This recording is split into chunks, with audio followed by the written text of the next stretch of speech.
रामपुर नाम का एक छोटा सा पहाड़ी गांव था। वैसे तो रामपुर अपने सेब के बगीचों के लिए बहुत प्रसिद्ध था, लेकिन एक और चीज थी जिसकी हर तरफ चर्चा होती थी, और वो थी इस गांव में रहने वाली एक दुष्ट चुड़ैल। रामपुर में मीना नाम की एक दुष्ट चुड़ैल रहा करती थी। मीना काफी बूढ़ी हो चुकी थी और अब ज्यादा शिकार नहीं कर पाती थी। हे भगवान, मेरी मदद करो। मैं अब इतनी बूढ़ी हो गई हूँ कि किसी इंसान को डराने या उसको पकड़ने की मेरे अंदर ताकत ही नहीं बची है। महीनों से मैंने शिकार नहीं किया है, बस किसी तरह इस पेड़ से उस पेड़ भटक रही हूँ और ये सब खाकर अपना जीवन चला रही हूँ। मीना चुड़ैल अभी रो रही थी कि तभी एक दूसरी चुड़ैल वहां आ जाती है। ए मीना, चुड़ैल होकर भगवान से प्रार्थना करते तुझे शर्म नहीं आती? अरे भगवान हम चुड़ैलों की मदद थोड़ी न करते हैं, कुछ तो अकल लगा। तुम ही बताओ बहन, मैं क्या करूं? मैंने कितने महीनों से किसी इंसान का खून नहीं पिया है। अरे हलकट, क्या चुड़ैल बनेगी रे तू? तुझे ये नहीं पता कि हम चुड़ैलों की ताकत कैसे वापस आती है? भूल मत, तू पहले से मरी हुई है। मरी हुई चुड़ैल बूढ़ी होकर फिर से मरती थोड़ी ना है। अपन लोग को खुद को जवान रखना पड़ता है।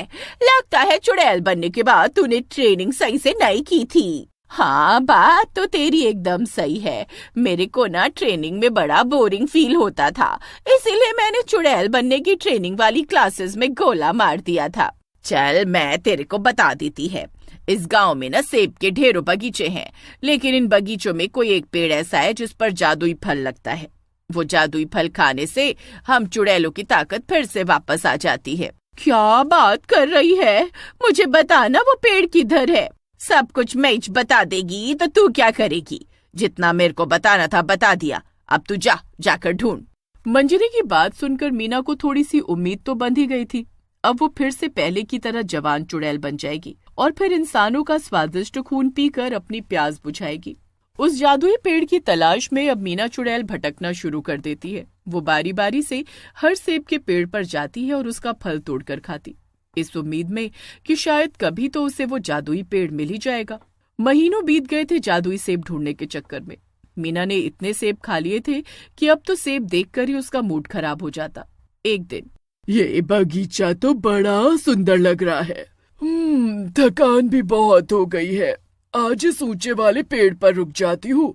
कल सुबह इस बगीचे के सारे फलों को चखने के बाद आगे बढ़ूंगी।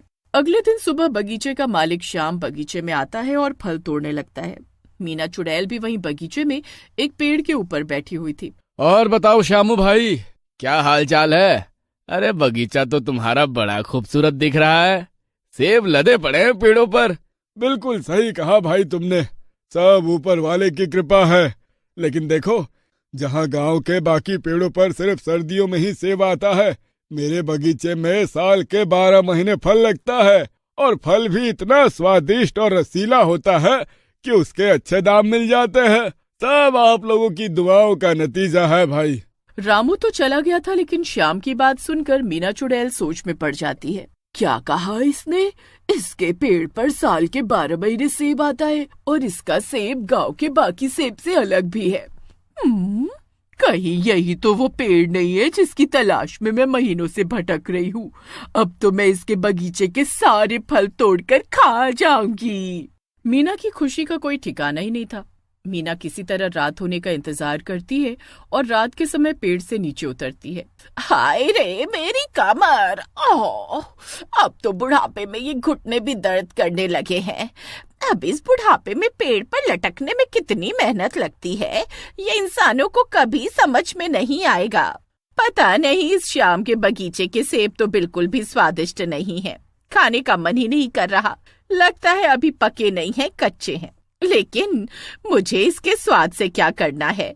मुझे तो बस अपनी ताकत बढ़ाने पर जोर देना चाहिए। मीना पेड़ से सेब तोड़ती और एक दो टुकड़ा खाने के बाद उसे फेंक देती। इसी तरह एक एक करके उसने ढेरों सेब तोड़े और थोड़ा बहुत खाकर उन्हें इधर उधर फेंक दिया। धीरे धीरे दिन निकलने लगा था। सूरज को उगता देख चुड़ैल एक बार फिर से जाकर पेड़ पर लटक जाती है। कुछ देर बाद शाम अपने बगीचे में आता है तो बगीचे की हालत देखकर अपना सर पकड़ लेता है। अरे पता नहीं किसने मेरे बगीचे की ऐसी हालत की है। अरे मैं कहता हूँ अगर सेब खाना भी था तो तोड़ कर ले जाता। अरे इस तरह से मेरा बगीचा बर्बाद करने की क्या जरूरत थी। श्याम जोर जोर से रो रहा था। उसके रोने की आवाज सुनकर धीरे धीरे गांव वाले वहां जमा होने लगते हैं। रामू भाई, अरे मेरे बगीचे की हालत देखो, पता नहीं किसने ऐसा किया है। आप लोग तो जानते ही हैं मैं कोई भी और काम करने के लायक नहीं हूँ। अरे कैसी बातें करते हो श्यामू भैया। अरे इस गांव में ऐसा कोई नहीं जो तुम्हारी खुशियों से जले। तुम तो जानते ही हो पूरा गांव जितना हो सकता है तुम्हारी मदद ही करता है। अरे लेकिन आप ही बताइए कि फिर ये बगीचे की हालत आखिर किसने और क्यों की होगी। तुम बिल्कुल भी फिक्र ना करो दोस्त। आज रात को मैं तुम्हारे बगीचे की रखवाली करूंगा और कोई भी तुम्हारे बगीचे में घुसेगा तो तुम्हें सूचित करूंगा। अपनी दोस्ती निभाने के लिए रामू रात के समय डंडा लेकर श्यामू के बगीचे के बाहर खड़ा हो जाता है। रात घिर आई थी और जब गांव में लोगों का आना जाना बंद हो गया तो पेड़ पर बैठी चुड़ैल जोर जोर से हंसने लगती है। रात हो गई, अब मैं जी भर कर सेब खाऊंगी और अपनी ताकत बढ़ाऊंगी। कोई मुझे नहीं रोक सकता। बगीचे से आ रही चुड़ैल की हंसी की आवाज सुनकर रामू सावधान हो जाता है और दौड़ते हुए बगीचे के अंदर पहुंचता है। वहां का नजारा देखकर वो बिल्कुल हैरान रह जाता है। हाय रे मेरी कमर, पता नहीं कब वो जादुई फल मेरे हाथ लगेगा और कब ये बुढ़ापा मेरा पीछा छोड़ेगा। ए चुड़ैल, कौन है तू? चली जाए यहाँ से वरना अच्छा नहीं होगा। जब तक इस बगीचे के सारे सेब को मैं चख ना लूं, मैं यहाँ से नहीं जाने वाली। तुझे अपनी जान प्यारी है तो चला जा यहाँ से। अभी मैं इंसान का खून पीने के मूड में बिल्कुल भी नहीं हूँ। नहीं नहीं, मैंने श्यामू भाई से वादा किया है। उसके बगीचे की रखवाली आज मेरी जिम्मेदारी है, चाहे जो हो जाए। आज मैं तुम्हें बगीचे से एक भी सेब नहीं तोड़ने दूंगा। लगता है तू ऐसे नहीं मानेगा। और रामू के ऊपर जोरदार झपट्टा मार देती है। चुड़ैल के वार से रामू बेहोश हो जाता है और वहीं गिर जाता है और चुड़ैल अपनी मनमानी करके फिर से बगीचे से तोड़कर सेब खाने लगती है। अगले दिन जब श्यामू अपने बगीचे में पहुंचता है तो देखता है कि रामू खून से लथपथ वहां बेहोश पड़ा हुआ है। श्यामू गांव वालों को बुलाता है। होश में आने के बाद रामू रात में हुई सारी घटना गांव वालों को सुना देता है। वो बहुत खतरनाक चुड़ैल है। कह रही थी अपनी शक्तियां वापस पाने के लिए उसे किसी जादुई फल की तलाश है। जब तक उसे वो फल नहीं मिल जाता वो ऐसे ही तुम्हारे बगीचे को बर्बाद करती रहेगी। अगले दिन श्यामू रात के समय खुद चुड़ैल के सामने जाता है। देखो, मैं जानता हूँ कि तुम किसी जादुई फल की तलाश में हो। मैं वादा करता हूँ कि आज से मैं खुद पके हुए फल तोड़कर तुम्हें एक पेटी में भरकर दे जाया करूंगा। अच्छा है, वैसे भी मेरे घुटनों में इतना दर्द है कि एक एक पेड़ पर चढ़कर सेब खाने में मुझे नानी याद आ जाती है। इसकी बात मानने में ही मेरा फायदा है।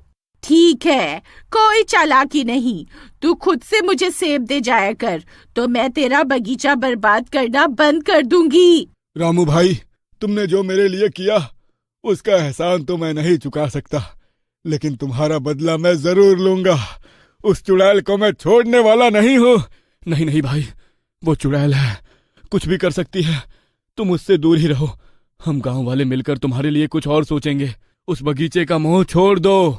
अगले 10 दिनों तक श्यामू रोज एक टोकरी में सेब भरकर चुड़ैल के पेड़ के पास रख देता था। चुड़ैल को बिना मेहनत के सेब मिल रहे थे, इसलिए वो भी बहुत खुश थी।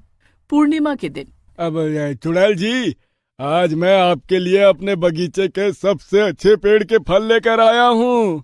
इसके अंदर कुछ फल दूसरे पेड़ के भी मिक्स हो गए हैं, इसलिए मैं आपको चुन चुन कर एक एक फल देता हूँ। आप खाती जाइए। हाँ, लगता है आज ये उसी जादुई पेड़ का फल लेकर आया है। और श्यामू के साथ दिए हुए सेब मजे से खाने लगती है। कुछ देर बाद चुड़ैल सेब खाने में बिल्कुल मगन हो गई थी। इस पल का फायदा उठाकर श्यामू अपनी जेब से गंगा जल की बोतल निकालता है और उसे चुड़ैल के ऊपर छिड़क देता है। गंगा जल का स्पर्श पाकर चुड़ैल की शक्तियां बिल्कुल खत्म हो जाती हैं और वो जोर जोर से चिल्लाने लगती है। जल्दी आओ भाइयों, गंगा जल के कारण इसकी शक्तियां खत्म हो गई है। अब ये हमारा कुछ नहीं बिगाड़ पाएगी। श्यामू के बुलाने पर गांव वाले वहां आ जाते हैं और उस चुड़ैल को पकड़कर एक पेड़ से बांध देते हैं और पेट्रोल छिड़क कर आग लगा देते हैं।